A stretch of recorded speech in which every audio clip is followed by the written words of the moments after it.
சுட சுட இட்லிக்கும் நல்லா மொறுமொறு தோசைக்கும் ஏற்ற மாதிரி ஒரு சைட் டிஷ் பார்க்கலாங்களா? அது என்னன்னு பார்த்தீங்கன்னா கொங்குநாடு ஸ்பெஷல் தக்காளி கத்திரிக்காய் பஜ்ஜி எப்படி பண்ணான்னு பார்க்கலாங்களா? வாங்க.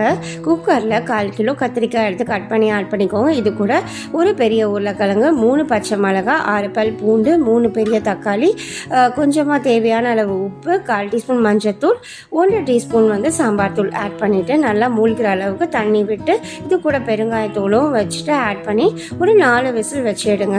இப்போ 4 விசில் நல்லா வெந்ததுமே நல்லா மேஷர் வச்சு நல்லா மேஷ் பண்ணிக்கோங்க. இப்போ இதுக்கு ஒரு தாளிப்பு ரெடி பண்ண போகிறோம்.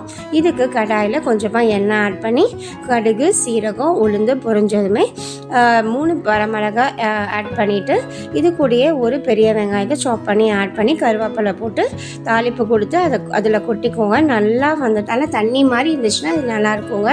சுட சுட சாப்பிட்டு பாருங்கள். சூப்பராக. இந்த வீடியோ பிடிச்சிருந்ததுன்னா லைக் பண்ணி சப்ஸ்கிரைப்